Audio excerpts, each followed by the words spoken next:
Flying used to be simple. You'd pack your bags, show your passport, and board the plane.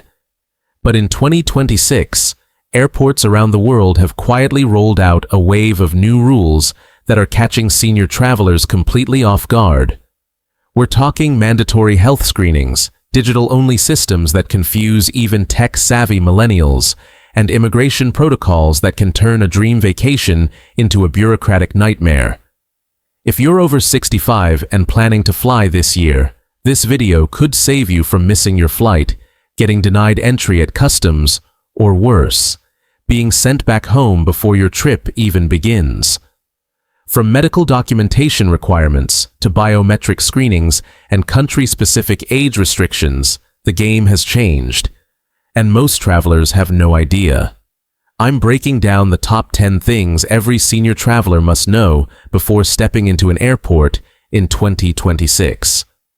These aren't suggestions, they're requirements. So if you want to travel smart, stress-free, and actually make it to your destination, you need to watch this all the way through. And hey, if this saves you even one headache at the airport, hit that like button, subscribe to Jet Truth, and let's dive in. Number 10. Digital health passports are now mandatory in 47 countries. Let's start with something that's tripping up thousands of travelers every single day: digital health passports. As of January 2026, 47 countries now require travelers over 65 to present a verified digital health record before boarding or clearing customs. We're talking about the EU, Australia, Japan, South Korea, and several Caribbean nations. Here's the problem. These aren't physical documents. You can't just carry a printed vaccination card or a doctor's note anymore. Everything has to be uploaded to an approved app, usually tied to your passport number, and verified by a government-approved health authority.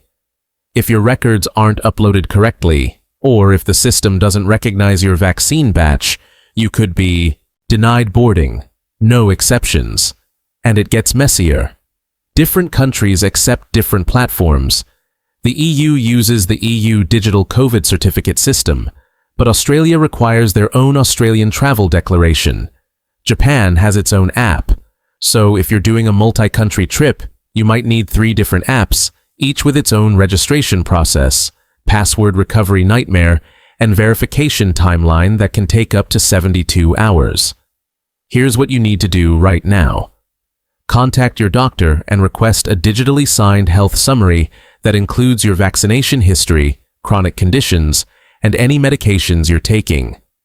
Then, depending on your destination, register that information on the required platform at least 2 weeks before your flight. Don't wait until the night before. The system can reject your submission for something as simple as a middle name mismatch, and you'll be stuck scrambling. If you're not confident with apps, ask a family member or travel agent to help you set it up, because showing up at the airport without this in 2026 is like showing up without a passport. Number 9. Enhanced mobility screening at security is no longer optional. Security checkpoints have always been a hassle, but in 2026, they've introduced something called Enhanced Mobility Screening, or EMS, specifically designed for travelers over 65. Sounds helpful, right? In theory, yes. In practice, it's causing delays, confusion, and more than a few arguments. Here's how it works. If you're 65 or older and you're traveling with mobility aids, wheelchairs, walkers, canes, knee braces, or even orthopedic shoes, you're now subject to additional screening. TSA and international equivalents claim this is for security purposes, but the real result is that seniors are spending an extra 15 to 30 minutes in secondary screening areas. The process involves a full-body scan, a manual inspection of your mobility device, and sometimes even a pat-down if the scanner flags something. And because these devices often contain metal or dense materials, they almost always flag something. One traveler in Miami reported being held for 45 minutes because her walker had a metal crossbar that looked suspicious on the scanner. Here's the kicker. You can't opt out. Even if you have TSA PreCheck or Global Entry, enhanced mobility screening overrides it. The only way to speed things up is to arrive at the airport even earlier than usual, at least 3 hours for international flights, 2 hours for domestic, and travel light. Remove any unnecessary metal accessories, carry a doctor's note explaining your mobility device, and be prepared for the process to take time. And if you're traveling with a companion, make sure they stay with you. Airport staff are supposed to allow this, but enforcement is inconsistent. Don't let them separate you in a moment of confusion. Number 8. Age-based visa restrictions are expanding fast. Here's something most travel websites won't tell you. A growing number of countries are now imposing age-based restrictions on tourist visas, specifically targeting travelers over 65. Why? Because they're worried about healthcare costs, overstays, and insurance liability. As of 2026, countries like Thailand, Indonesia, the Philippines, and even Mexico have introduced policies that require seniors to provide proof of comprehensive travel insurance that specifically covers medical emergencies, hospitalization, and emergency evacuation. And we're not talking about basic travel insurance. The minimums are high, often $100,000 USD or more in coverage, and some countries require that the policy be purchased through a government-approved provider. Thailand, for example, now requires travelers over 65 to show proof of insurance at immigration. If you don't have it, they can deny you entry on the spot. No appeal, no exceptions. One couple from the UK was turned away in Bangkok after a 15-hour flight because their insurance didn't meet the new $150,000 minimum coverage requirement. And it's not just Asia. Mexico recently introduced a similar rule for stays longer than 90 days, and several European countries are considering it for non-EU travelers. So, what do? First, check the specific insurance requirements for every country on your itinerary. Don't assume your standard travel insurance is enough. Second, purchase insurance that explicitly states it covers senior travelers and pre-existing conditions. Many policies exclude or limit coverage for travelers over 70, so read the fine print carefully. And third, carry both digital and physical copies of your insurance certificate. Immigration officers want to see proof immediately, and a slow-loading app won't cut it. This is one rule where ignorance is not bliss. It's a denied entry stamp and a very expensive flight home.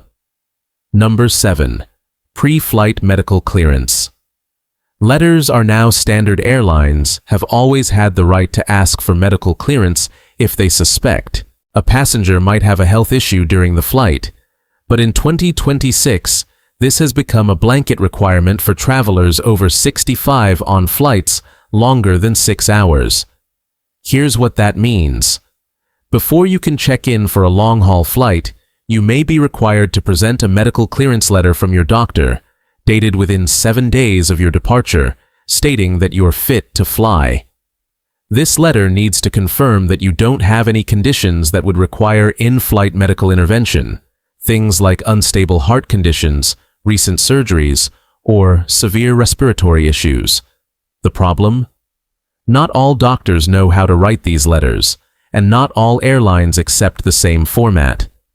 Some airlines, like Emirates and Qatar Airways, have specific forms that your doctor must fill out. Others, like United and British Airways, accept a generic letter on official letterhead. But if you show up without the right documentation, you could be denied boarding, and your ticket becomes non-refundable. And here's the frustrating part. This rule is applied inconsistently. One gate agent might wave you through, while another might refuse to let you board. It depends entirely on how you look, how you move, and how the agent interprets their company's policy. So here's the strategy. Even if your airline doesn't explicitly require a medical clearance letter, get one anyway. Schedule a quick appointment with your doctor 2 weeks before your trip and ask them to write a simple letter stating that you're medically cleared for air travel. Carry multiple copies, one in your carry-on, one in your checked bag, and one digital version on your phone. And if you're traveling with a medical condition, bring a detailed letter explaining it, along with a list of your medications and their generic names. This is not about being paranoid. It's about being prepared for a system that's increasingly cautious and increasingly arbitrary. Number 6. Biometric data collection is now. Universal biometric screening used to be something you'd encounter at a handful of high-security airports. Not anymore. In 2026, nearly every major airport in the world has implemented mandatory biometric data collection for international travelers. And for seniors, this is causing a surprising amount of stress. Here's how it works. When you arrive at immigration, you'll be required to scan your passport, have your photo taken, and in many cases, provide fingerprints and an iris scan. The data is uploaded to a global database and cross-checked against security watch lists, immigration records, and even health registries. For most travelers, this takes about 30 seconds.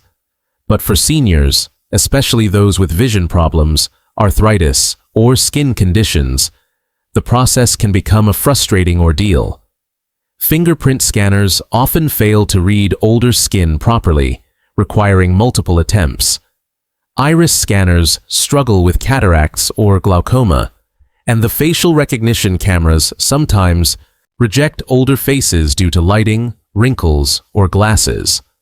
One traveler in Frankfurt reported being stuck at a biometric kiosk for over 20 minutes because the system couldn't read her fingerprints. Eventually, a human officer had to intervene and process her manually. But not every airport has that option. Some fully automated systems simply reject you and send you to a secondary screening area, where wait times can stretch to an hour or more. Here's what you can do. If you have arthritis or dry skin, moisturize your fingertips before going through immigration. If you wear glasses, remove them before the facial scan. And if you have a documented vision condition, carry a letter from your ophthalmologist explaining it. This won't exempt you from the process, but it gives you leverage if something goes wrong. And here's the uncomfortable truth. Biometric screening is here to stay. It's only going to get more common, more invasive, and more automated. So the sooner you get comfortable with it, the smoother your travel experience will be. We're halfway through this list, and if you're realizing that 2026 airport travel is a whole different game, you're not alone. These changes are affecting millions of senior travelers every single day, and most of them don't find out until it's too late. So, if this information is helping you, do me a favor. Hit that like button, subscribe to Jet Truth, and drop a comment letting me know which country you're planning to visit this year. I read every single one, and your input helps me create better content for travelers like you. Now, let's keep going. Number 5. Prescription medication. Rules have become extremely strict. Traveling with prescription medication used to be straightforward. You'd pack your pills in their original bottles, carry a copy of your prescription, and you were good to go. Not anymore. In 2026, countries around the world have tightened their rules on medication imports, and seniors are getting caught in the crossfire. Here's what's changed. Many countries now require travelers to declare all prescription medications at customs, even if they're for personal use. And we're not just talking about controlled substances like painkillers or anxiety medication. We're talking about everyday drugs, blood pressure medication, diabetes treatments, cholesterol pills, even over-the-counter supplements. Countries like the UAE, Singapore, Japan, and Australia have particularly strict rules. If you're carrying medication that contains substances they classify as controlled or restricted, you could be fined, have your medication confiscated, or in extreme cases, even face criminal charges. And the lists of restricted substances are long, confusing, and not always available in English. For example, certain common cold medications that contain pseudoephedrine are illegal in Japan. Some antidepressants are banned in the UAE. And Australia has strict limits on how much medication you can bring, even with a prescription. Here's how to protect yourself. First, at least 1 month before your trip, visit your doctor and request a detailed letter listing every medication you take, including the generic name, dosage, and medical reason for taking it. Second, check the specific customs regulations for your destination country. Most embassies have this information on their websites, though you might need to dig. Third, carry your medications in their original, labeled containers. Never transfer pills into unmarked bottles or pill organizers. And fourth, pack a few days' worth of essential medication in your carry-on, just in case your checked bag is delayed or lost. And here's a rule that surprises people. Some countries require you to apply for a medication import permit in advance. Japan, for example, requires this for stays longer than 1 month or for certain controlled medications. If you don't have the permit, your medication can be seized at customs and you'll be left without it. Bottom line. Don't assume your prescription is valid everywhere. Research, document, and prepare. Number 4. Wheelchair and mobility assistance is no longer guaranteed. If you've ever requested wheelchair assistance at an airport, you know it's supposed to be a standard service. You notify the airline when you book, show up at the airport, and someone meets you with a wheelchair to help you navigate the terminal. Simple, right? Not in 2026. Airports around the world are experiencing a severe shortage of assistance staff, and the result is chaos.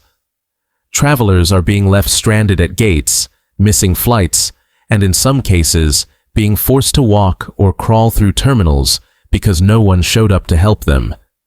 The problem is systemic. Airlines and airports outsource wheelchair services to third-party contractors, and those contractors are chronically understaffed. Add in the fact that many airports have expanded to massive sizes with long distances between gates, and you've got a recipe for disaster. One traveler at London Heathrow reported waiting over 90 minutes for wheelchair assistance after landing. By the time someone arrived, her connecting flight had already left. Another traveler at LAX was told there were no available wheelchairs and was offered a golf cart instead, which couldn't fit through the narrow security lanes. So, what can you do? First, book wheelchair assistance as early as possible, ideally when you purchase your ticket. Second, call the airline 48 hours before your flight to confirm the request is in their system. Third, arrive at the airport even earlier than usual. If your assistance is delayed, you'll still have time to make your flight. And fourth, consider traveling with a companion who can help you navigate if assistance doesn't show up. And here's a strategy that more seniors are adopting. Bring your own lightweight, foldable wheelchair or mobility scooter. Airlines are required to accommodate them, and it gives you control over your own mobility instead of relying on a system that's increasingly unreliable. Yes, it's an extra hassle, but in 2026, independence is worth the effort. Number 3. Immigration interviews are getting longer and more personal. Immigration has always involved answering a few basic questions. Where are you going? Why are you visiting? How long are you staying?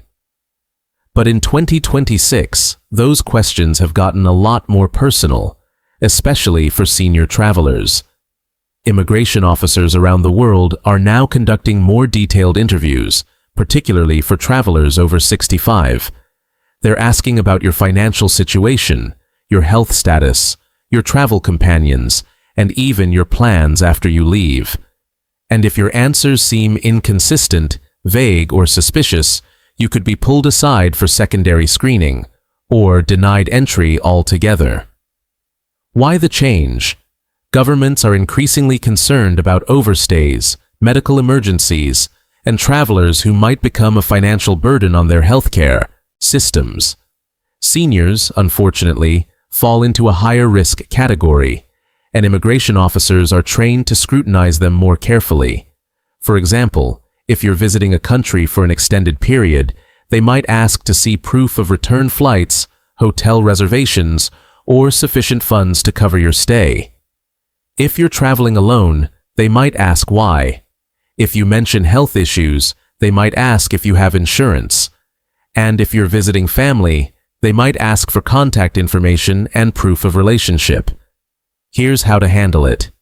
First, always travel with printed copies of your itinerary, including flight confirmations, hotel bookings, and any tour reservations. Second, carry proof of funds, bank statements, credit cards, or traveler's checks. Third, have a clear, confident answer for every question. Don't ramble, don't overshare, and don't give inconsistent information. And fourth, remain calm and polite, even if the questions feel invasive. Immigration officers have enormous discretion, and attitude matters. And here's a tip that experienced travelers swear by: dress well. It sounds superficial, but appearance influences perception. Immigration officers are more likely to question someone who looks disheveled or uncertain. A clean, put-together appearance signals that you're a competent, prepared traveler. You're not on trial. But in 2026, immigration feels a lot more like an interrogation. Number 2. Travel insurance is no longer optional, it's legally required.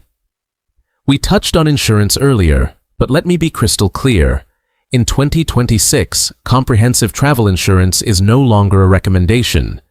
In many countries, it's a legal requirement for senior travelers, and if you don't have it, you're not getting in. Countries across Asia, Europe, and Latin America are now enforcing mandatory insurance laws for travelers over 65. The coverage minimums are high, typically $100,000 to $250,000 USD, and the policies must explicitly cover medical, emergencies, hospitalization, and emergency evacuation. Standard travel insurance that only covers trip cancellations or lost luggage won't cut it. And here's the frustrating part. Many insurance companies exclude or limit coverage for travelers over 70, and policies that do cover seniors often come with sky-high premiums and long lists of exclusions. Pre-existing conditions are rarely covered, and some policies require medical exams before approval. But here's the reality. Without insurance, you're taking a massive financial risk. A medical emergency abroad can easily cost tens of thousands of dollars, and without coverage, you'll be paying out of pocket. Worse, some countries will refuse to treat you without proof of insurance, leaving you in a terrifying situation. So, what's the solution? First, shop around. Compare policies from multiple providers and read the fine print carefully. Look for policies specifically designed for senior travelers and make sure they cover your destination countries. Second, consider annual travel insurance if you travel frequently. It's often cheaper than buying individual policies for each trip. And third, confirm that your policy meets the specific requirements of your destination country. Some countries only accept insurance from approved providers, and if your policy isn't on the list, it won't be recognized. And here's one more thing. Carry proof of your insurance everywhere, on your phone, in your wallet, and in your luggage. Immigration officers can ask to see it at any time, and if you can't produce it, you could be denied entry. Bottom line, in 2026, flying without insurance isn't just risky, it's illegal. Number 1. Age discrimination is real, and it's worsening. Here's the uncomfortable truth that no one wants to talk about. Age discrimination at airports is real, it's increasing, and in 2026, it's affecting senior travelers in ways that range from frustrating to downright humiliating. Let's be clear. Most airport and airline staff are professional, respectful, and helpful. But there's a growing subset of workers and an increasing number of policies that treat senior travelers as liabilities rather than valued customers. You're more likely to be pulled aside for extra screening, more likely to be questioned at immigration, and more likely to face condescending or dismissive treatment. Part of this is structural. Airlines and governments are increasingly focused on efficiency, speed, and automation. Older travelers, who may move more slowly, need more assistance, or struggle with digital systems, are seen as obstacles to that efficiency. And instead of adapting systems to accommodate them, the industry is doubling down on policies that penalize them. But part of it is also cultural. Ageism is pervasive, and it shows up in subtle ways. The way a gate agent speaks to you, the way a security officer assumes you don't understand the rules, the way immigration officers treat your questions as burdens rather than legitimate concerns. One traveler in her 70s reported being told by a TSA agent to hurry up while she was struggling to lift her carry-on into the scanner. Another was questioned aggressively at customs because the officer didn't believe she was traveling alone. These aren't isolated incidents. They're patterns. So, what can you do? First, know your rights. Airlines and airports are required to provide reasonable accommodations for older travelers, and discrimination based on age is illegal in many countries. If you experience genuinely abusive treatment, document it, take notes, get names, and file a complaint with the airline or airport authority. Second, advocate for yourself. Be polite but firm. If you need assistance, ask for it clearly and confidently. And if someone treats you unfairly, don't accept it silently. Third, travel with documentation that establishes your competence, medical letters, travel itineraries, proof of insurance. The more prepared you appear, the less likely you are to be questioned or dismissed. And here's the bigger picture. The travel industry needs to do better.